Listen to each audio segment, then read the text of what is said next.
Sit down and watch, then have a talk with Jennifer and Josh. Hey guys, it is Josh and Jennifer. As you know, we are watching Finding Mr. Christmas Season 2. And so this is our episode 2. Quick recap and review. Just want to let you know at the onset, we're not going to give you any spoilers about who got eliminated in episode 2. We want you to enjoy it, but we're just going to give you a rundown of what happened, and we're going to give gold or coal. So in other words, we're going to tell you who we thought killed it and who we thought maybe didn't. So, Jennifer, Hallmark is on the hunt for the next leading man, aren't they? I've already converted one of my friends to this show because she loves reality TV. She does not watch Hallmark. And I was like, look, and she was over last week. I was like, just like watch a little bit. And I fast forwarded some of the high points of episode 1 and she was like, okay, I'm in. I'll watch it. It's just such a fun Christmas romp, you know? Like it's Yes, attractive it's people. harmless TV. It's Yes. funny. It's not heavy drama. And I think we all need that right now. It's festive. What more do you want? But first, Josh, before we talk about episode 2, we do need to talk about who was eliminated in episode 1 because we did not put that Yes. at the end. So Yeah. episode 1 ends with our football guy, Jake, being eliminated. What do you think about that? I was so bummed because, I follow a number of fitness influencers. I've been on my own fitness journey the past couple of years. And before this even came about, I followed Jake on Instagram because he posts great content about fitness and nutrition and the whole 9 yards. And I followed him. And then I saw he was going to be Finding Mr. Christmas Season 2. I was like, what? One of my favorites. He was going to be the guy that I was going to root for the entire time. And I'll be honest, I was completely bummed, number one. I was also surprised because if you listen to our first episode, neither of us had him as the bottom, the one that we thought should go.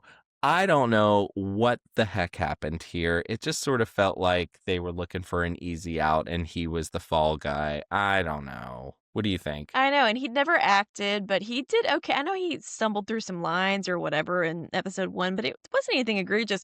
Nothing like No. Gabriel. I love you, Gabriel, but I mean, he Right? bombed both of the festivities on episode 1. I thought for sure he would go.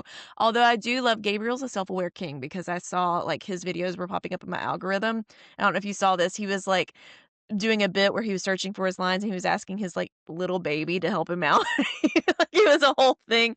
It was very funny. So I'll give him that. He seems to be taking the episode 1 of it all in stride. So we love Yeah. that. But Yeah. So sad to Jake see Jake went go. home. It's funny. My husband followed him too. We started. He will watch this show with me, and he was like, "I know some of these guys." I was like, "You know them? Can I do interviews?" He's like, "Well, I don't know them, but like I follow them." I think he followed Jake and Davey already. So There you go. Yeah. he's gonna give me some background. Yeah. Sad Yeah, day. so it's the morning after the big Jake elimination. The guys are kind of waking up. They're chit-chatting. They are really fawning over Rustin. I mean, they have done a good job of making you think, and I certainly hope this is the case. I'd like to believe that this is the case, that these guys are all very friendly and very like, we're all in it together, that kind of thing.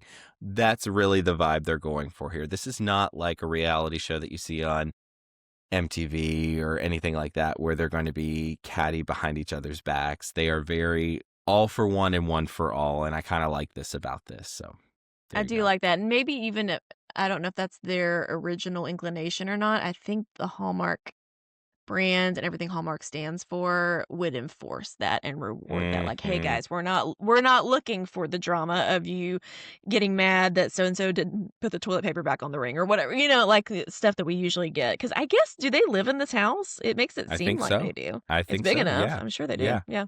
So, as we know, we get two parts to the competition here. The first thing is this festive face-off. This is kind of the mini challenge to start things off. And so these bells jingle, the boys are summoned outside, and we learn what this festive face-off is going to be. This is one we're told from Jonathan Bennett that's going to test their agility, their style, and their teamwork. And so what they basically got to do, now that there's 9 guys, there's 3 teams of 3, and they basically have to be on both sides of gigantic slingshots and chuck these presents into a Santa's sleigh and see how many they can catch. Were you ever good with a slingshot back in the day? Because I was terrible with a slingshot, Jennifer. No, I'm Yeah. not athletic, Josh. No, Yeah. but this is one of those challenges we watch Survivor a lot. This is reminiscent of a Survivor challenge, and it looks easy, but I can guarantee it's not. Well, I can't guarantee.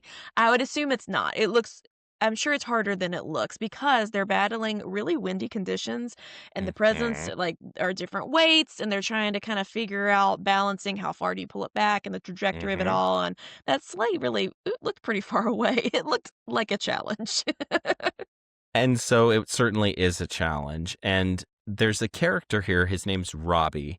And Robbie is this guy who is not one of these personal trainer, former athlete, blah, blah, hmm blah.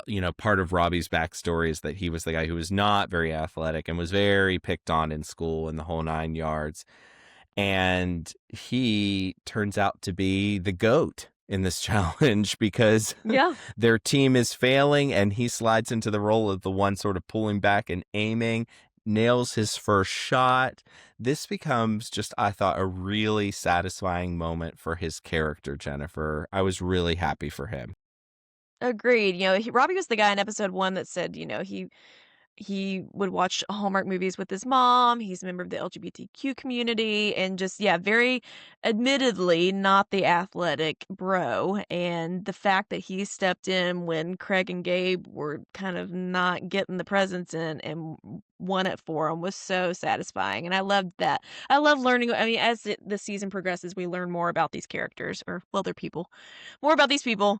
And I'm here for that. Yeah. So, Hmm. Robbie, Craig, and Gabe won, and then they get a benefit. They get to decide what reindeer they're gonna be in the next challenge. So tell us more about that. Yeah, so we get the star quality challenge here. This is not an acting challenge this week. This is a photo shoot challenge, which they did one of these last season too. So this is kind of pretty par for the course. Yeah, This last one, season they had puppies. They had to hold yes, live puppies because they didn't know it. Like they thought they knew what they would do to get the perfect shot for a publication. And then Jonathan Bennett's like, "Oh, and also you have to wrangle live puppies." So yes. the spoiler alert for this is what? They love a curveball here. And so the curveball for this one is that they're reindeer, but they're going to be suspended from a crane 15 feet in the air. They don't realize that going in. So this one is going to test their individuality, their charisma, and their charm. So it's a photo shoot, and they're told to lose themselves in the character. So the winners from the earlier challenge, again, that's going to be Gabe, Craig, and Robbie. They get to pick which of the reindeer they're going to personify in the photo shoot.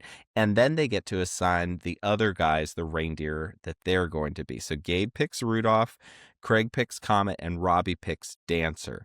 And they assign the other guys based on kind of the opposite of what they think they would instinctually be, which is, a strategic move. So Drake is going to be Cupid, Marcus is Dasher, Logan is Prancer, Rustin is Donner, Angel is Vixen, and Davy is Blitzen. And so they have just 10 frames to nail a shot for what they're going to put together as a composite, a photoshopped shot of all the reindeer and then Jonathan Bennett and Santa's sleigh. So there you go. Yeah, And it was we like have a what guest an Entertainment judge. Weekly, I think. Yeah. Yeah, something like that.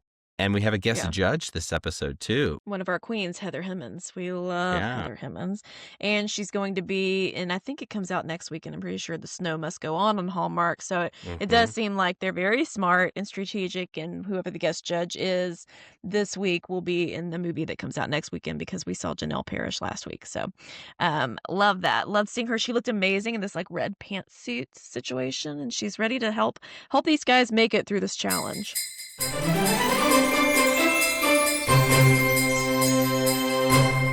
So who do you think did well? So I will say that I'm gonna give gold to Robbie because are we doing that yet?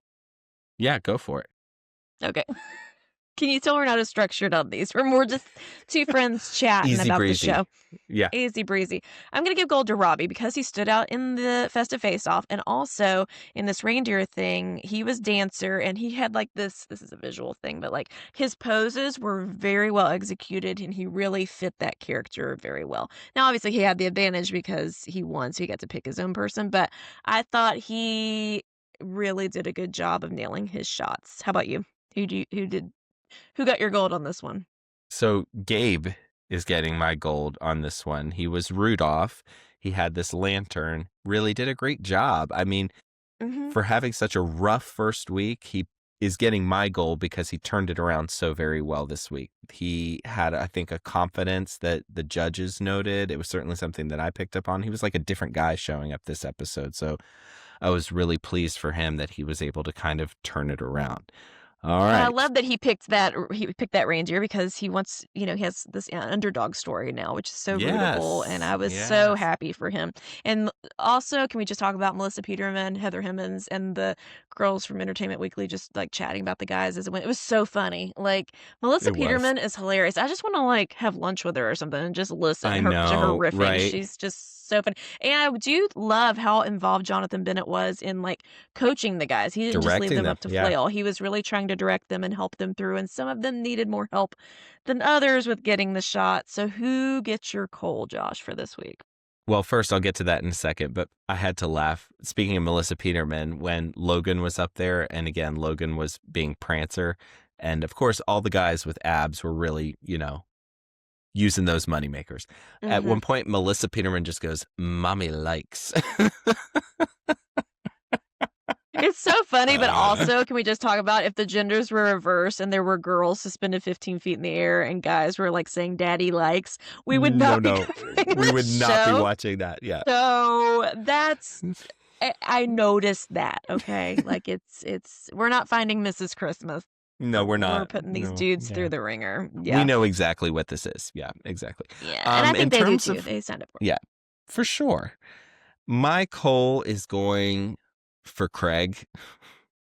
Craig got stuck upside down as Comet. He kind of felt a little goofy to me, felt a little bit out of place, didn't really, I think, meet what the challenge was trying to do here.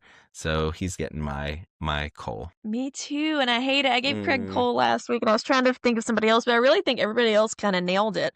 I was super impressed with what these guys brought to the table for this photo shoot, except Craig.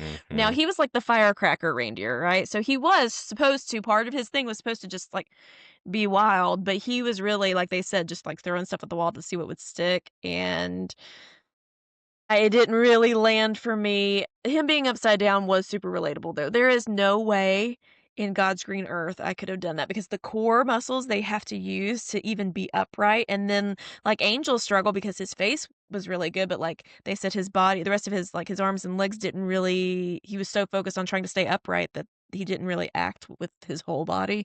So he got some points off there. But yeah, it was super enjoyable to watch. I love this show. I think it's so satisfying and fun. And if you're not watching it, what are you waiting for?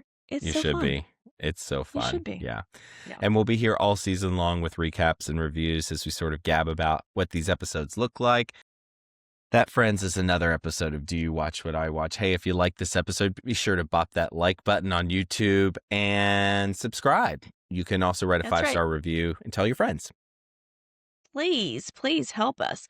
Special thanks as always to Nick Schwartz for our theme song. Thank you for listening and watching. And next time, we're going to come back with another episode recap and review of Finding Mr. Christmas next week. Also, this week in real time, we've got 2 new movie reviews dropping: Christmas on Duty, starring Janelle Parrish, and also A Newport Christmas with Wes Brown and Jenna Claire Mason coming out. Now is the time, guys. Everybody who's like, it's not even Halloween yet, I don't want to talk about Christmas. Well, the calendar has clicked over to November, and we have hit daylight savings time. So you have no excuse anymore. Giddy up. No. Let's get going on this Christmas Let's season. go. What do you say, Josh? Join us for the journey. We are committed to being here all season long, hoping we make your season a little bit brighter and have some fun along the way. You guys know we're going to be here, and we're going to have much to discuss as we go. But until we see you next time, May your days be merry and bright. Bye, y'all.